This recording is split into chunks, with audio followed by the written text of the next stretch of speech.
Hello and welcome everyone. Thank you for joining us tonight. I'm Adam Cellini. Topping our news tonight, we are learning more about the violent arrest that left a Bradenton man and multiple police officers injured. New cell phone video is now providing more insight into the altercation between Chad Washington and Sarasota police earlier this week. ABC 7's Erica Jackson joins us live from downtown Sarasota. And Erica, that video certainly fueling the protests that happened earlier today.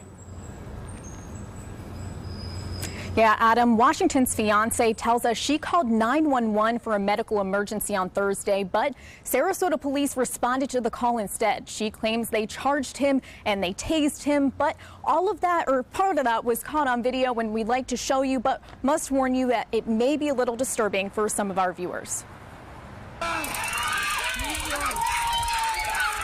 This video shows around half a dozen police officers arresting Chad Washington in Newtown on Thursday.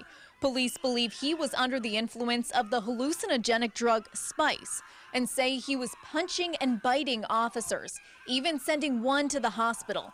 But Washington's fiance, Darnisha McMillan, claims officers started the violence. They never announced that they were the police. They just came in and charged him to the ground and started punching him. Police say Washington, a Bradenton man who had a felony warrant, attempted to slam the front door. Officers had trouble placing him in handcuffs, and that's when McMillan says they began to use tasers. She says her fiance wasn't resisting, but convulsing from the tasing she says went on for 20 minutes. How is somebody going to stop moving if it continues to tasing? And that hurts. They're here to serve and protect, not kill and protect. The situation igniting protests Sunday from the local Black Lives Matter chapter and Answer Suncoast, who want people to see Washington's point of view.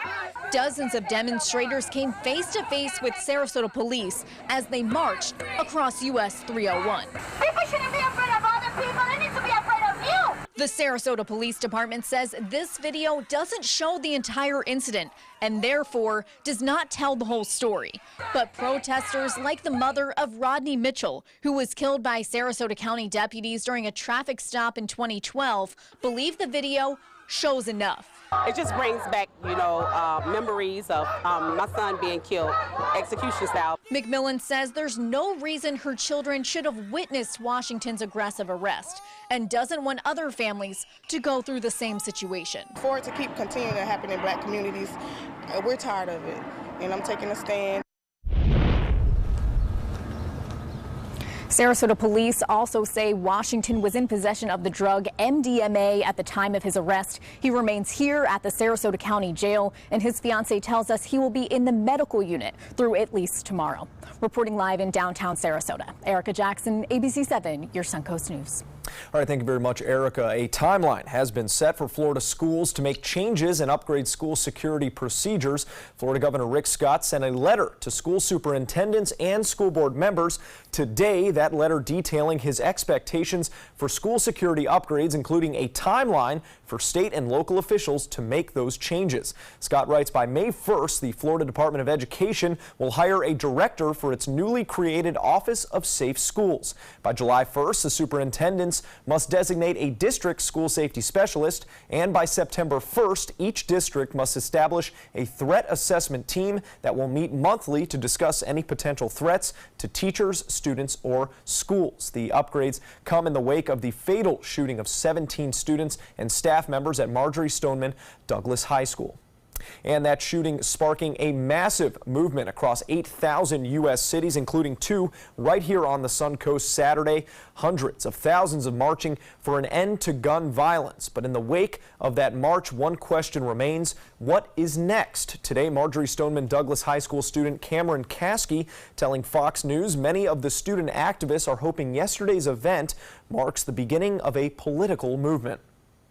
If you look at the voter turnout for our age, it's embarrassing.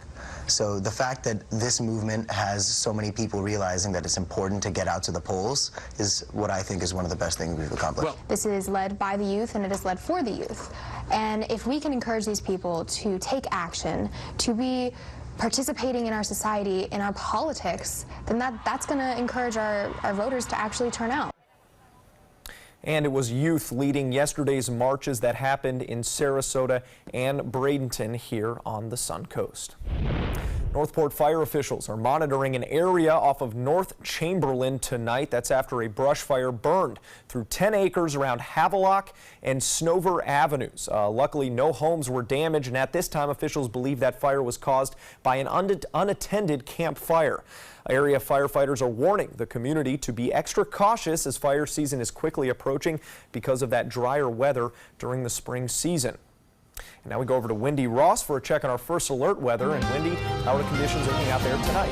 We're still very dry right now. As a matter of fact, we just hardly have a cloud in the sky. We had some passing clouds earlier this afternoon, and for a while it looked as though it was going to rain, but all the rain has stayed well to the north, and you can see the showers right here along a frontal system as that front begins to make its way into Florida, and we will see that front starting to slide on down to the south. But in the meantime, we're looking at those winds coming in out of the southwest, and then later tonight we'll get a couple of clouds moving onshore. We're likely to see some patchy fog as well, but that's going to be the only moisture we're going to be getting. Otherwise, things are very quiet for us. 73 degrees right now, plenty of sunshine.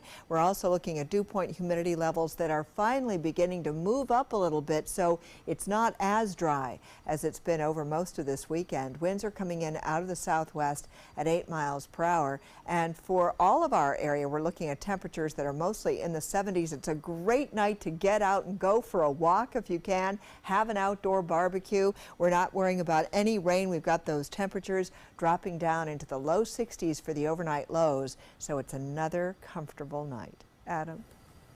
All right, thank you very much, Wendy. Well, in an effort to raise awareness about the expansion of the Legacy Trail this weekend, Sarasota County hosted several free events aimed at getting the community out on that trail. Walkers and cyclists touring 4 proposed locations for that future expansion. The goal to one day extend the path to be part of the Florida Gulf Coast Trail. Currently, the Legacy Trail runs from Venice and stops just south of Clark Road, attracting over 200,000 people every year. The latest move to extend the trail branches it out into downtown Sarasota. Approval for that expansion will be on the November 6th general election ballot. And now to a heartwarming story. An Orlando man says he was walking down the street when he found a mysterious love letter written in 1977. And as Kelly Rippon reports, he was able to find the daughter of the man who wrote it. It says, we will have a good life together and nice-looking kids who will have the looks of their mother, but not her ears. They will have mine. Daniel penned those words to Sally with love on January 17th, 1977.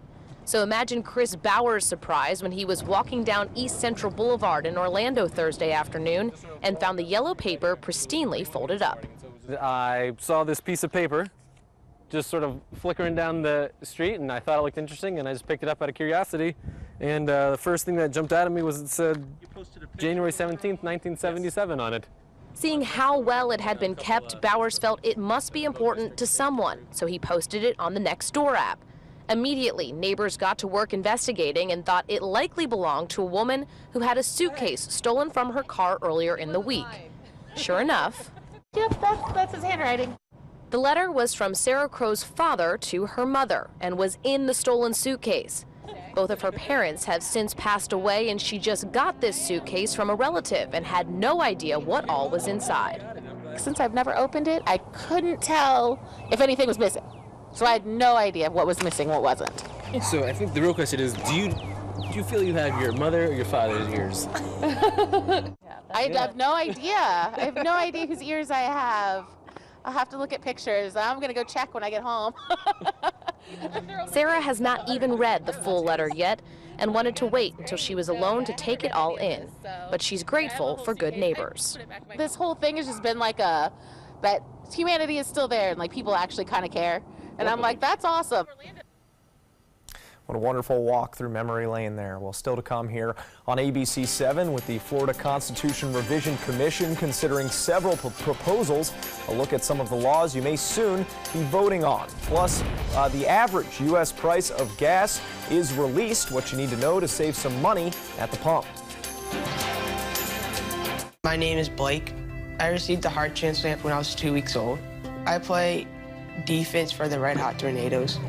Sometimes my heart starts pounding like faster and faster as I go. I know I have someone else's heart inside me. It makes me feel happy because someone was generous enough to give me a second chance to live. This gift of life was made possible by an organ donor. Imagine what you could make possible. Sign up as an organ, eye, and tissue donor. Go to organdonor.gov.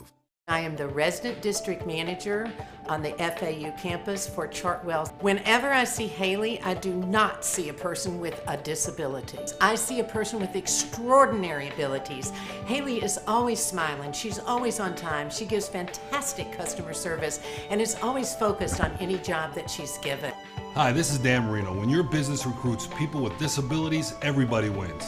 To find out how, go to disabilitieswork.employflorida.com. Don't allow your weight to threaten your health or control your future. Excess weight or obesity can cause emotional and physical health risks. But you can take control. The Your Weight Matters campaign offers free resources and tips to help you measure and understand your weight. Take the Your Weight Matters Challenge. The free toolkit prepares you to speak with a healthcare provider about your weight. Your weight does matter. Take the challenge and take control today. Florida Studio Theater presents Blue Suede Shoes, celebrating the birth of rock and roll. From the father of rock and roll, Chuck Berry, to the king himself, Elvis Presley, this musical review features such great hits as Rock Around the Clock, Mustang Sally, Johnny B. Good, and of course, Blue Suede Shoes. Critics are calling Blue Suede Shoes a burst of rock history, dynamic and high voltage. Audiences are calling it phenomenal. Blue Suede Shoes has been held over by popular demand. Tickets can be purchased by calling 941-366-9000 or by visiting floridastudiotheater.org. Imagine a world filled with pillow fights, playgrounds, and the search for the perfect climbing tree. Every kid deserves that world, but 1 in 5 kids in America struggle with hunger. At No Kid Hungry, we're committed to creating a world where every kid eats healthy food every day. We raise funds, we help families, and we lift up communities.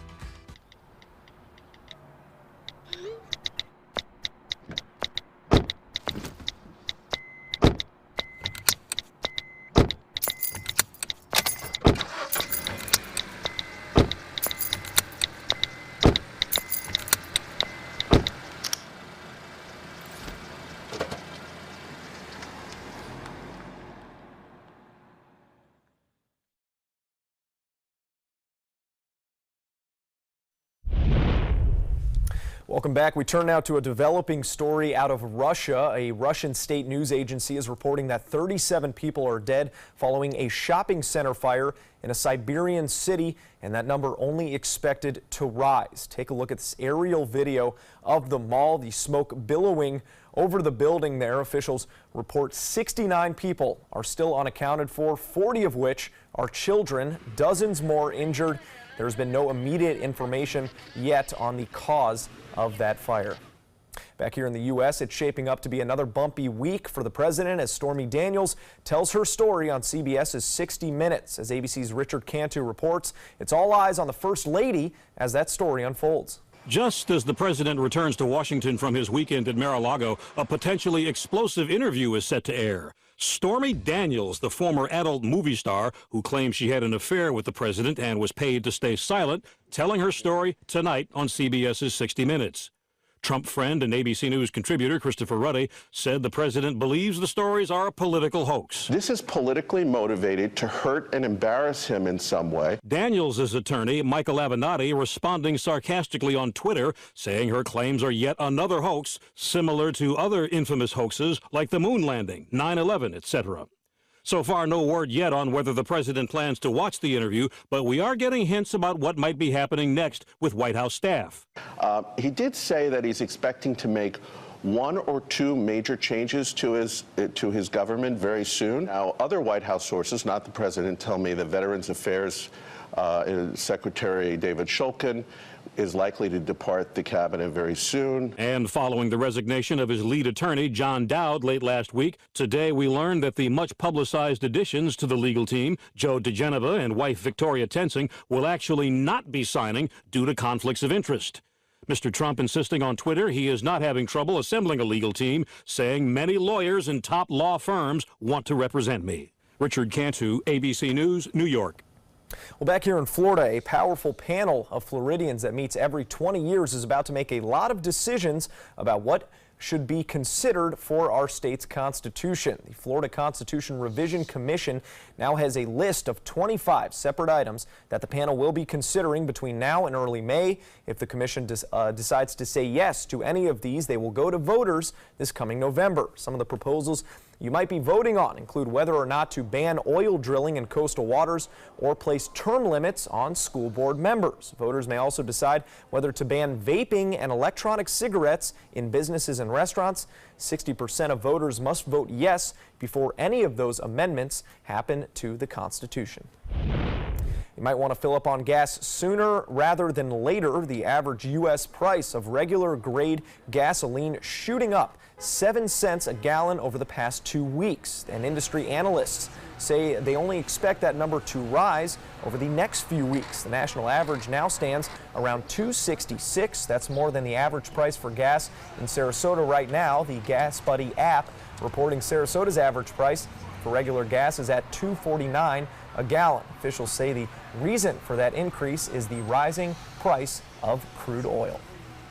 And I was telling people in the newsroom earlier, about a couple months ago, I was like, it was right around 2, and I was like, I'll wait for this to go down before filling up. And it's just been up ever since. Yep. I know it. Gosh darn it, it's one of those things you need so badly, and it's not something you want to spend money on. No, it's not. That's the problem. It's like getting a new roof or something. It's not fun to have to get those. No, it certainly isn't. But we are looking today. It didn't matter if you had a good roof or a leaky roof or what you had, because it was beautiful. You wanted to be outdoors today. Look at this from Anna Maria, our cam on Anna Maria Island. A few passing clouds during the latter part of the afternoon, and then we saw lots and lots of sunshine. That's in real fast speed, isn't it, Adam? We are looking at fair skies right now. It's just an absolutely beautiful evening, and we are going to be experiencing warmer than normal conditions over the next couple of days as those temperatures back down in the 60s and back up to very close to 80 degrees for this upcoming week.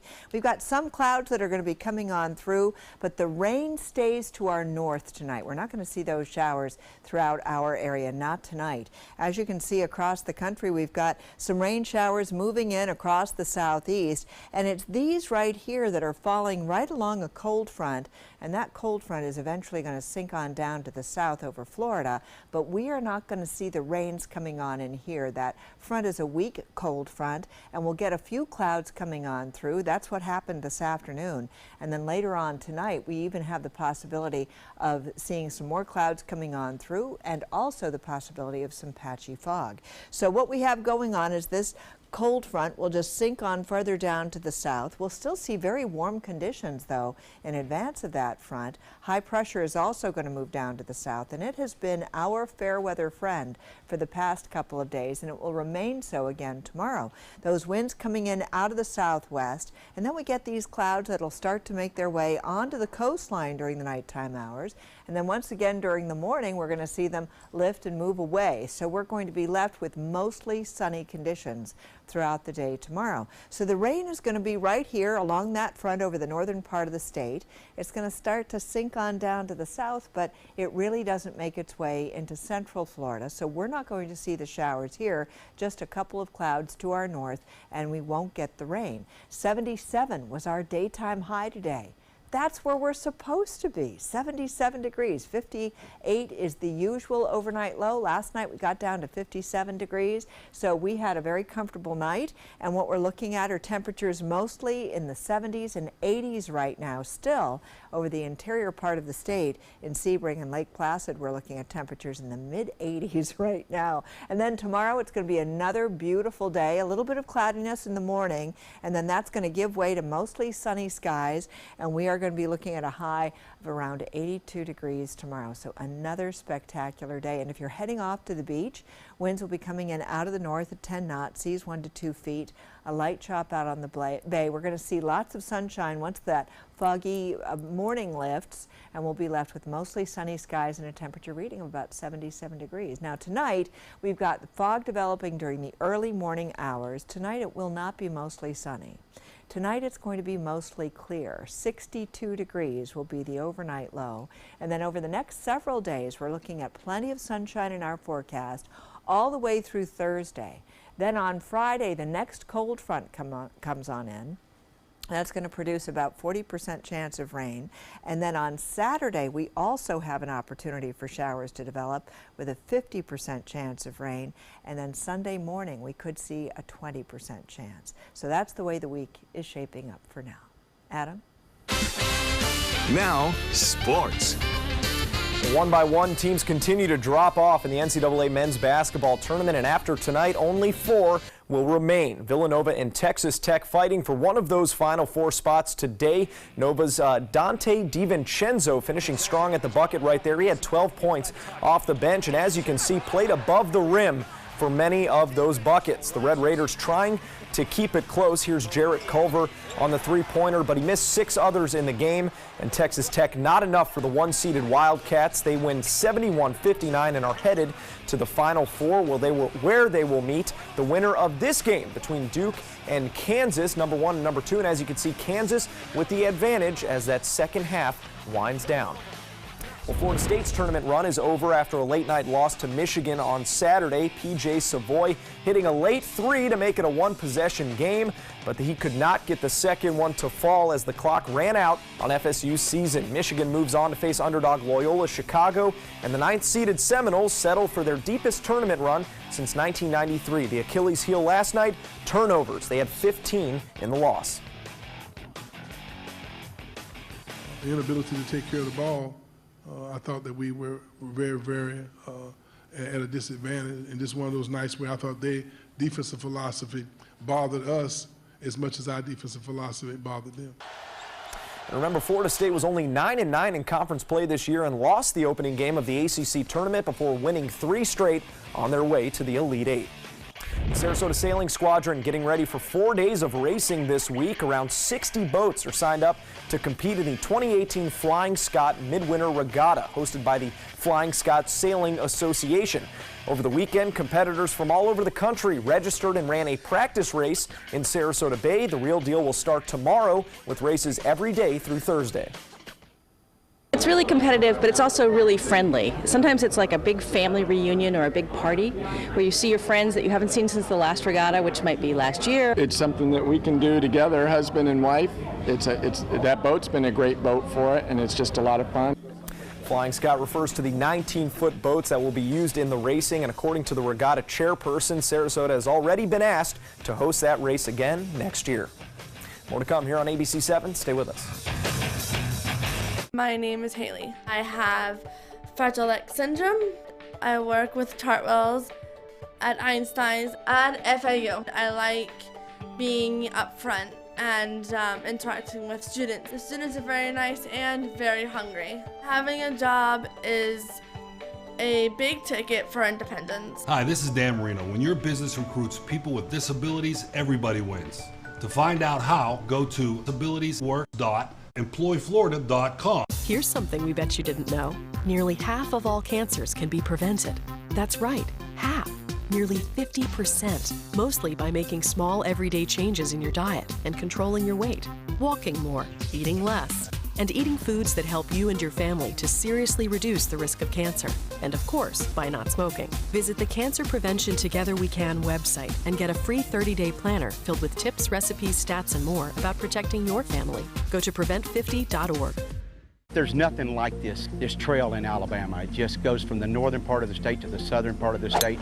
We see all kind of different terrains, great value, great fun. We've been coming for 18 years. We started off with a group of 8, grew to 12, and grew to 16. And we love it because where else can you get world-class golf courses with world-class accommodations? To be able to play these type of courses in this environment, and the difficulty keeps us coming back over and over and over again. One of the motivating factors for me to become a Big Brother was that I was mentored as a youth. And it was important for me to kind of pass forward the things that were kind of given to me. It's really just as simple as getting to know a kid. You don't have to be an athlete, you don't have to be rich, you don't have to have any of those other things. You just have to be willing to spend a little time and help mold some young person's life.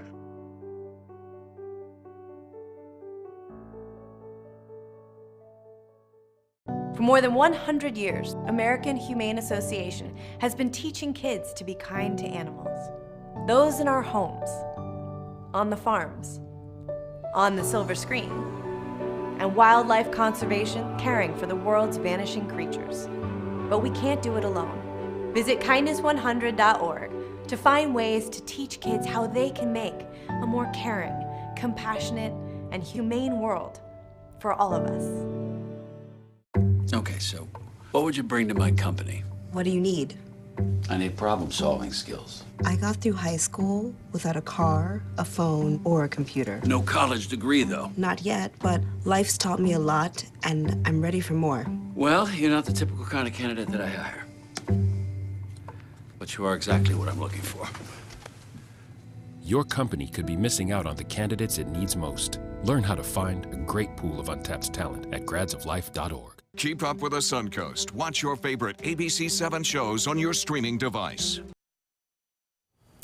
Cities around the world dimmed their lights to celebrate Earth Hour on Saturday. That event, drawing attention to climate change. In San Francisco, City Hall went completely dark at 8:30, and in New York, the lights went out at the Empire State Building as well. Similar events also happening in London, Paris, as you can see right here, and Hong Kong.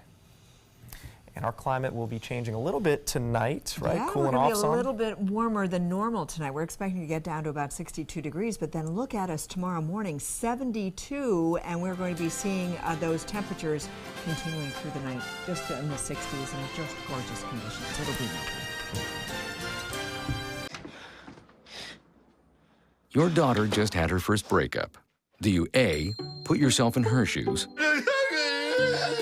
B, console her? Don't worry, sweetie. This is gonna happen a lot. Or C, find her a new boyfriend? Nice, single boys. That was weird. As a parent, there are no perfect answers. But you don't have to be perfect to be a perfect parent. Thousands of teens in foster care will love you just the same.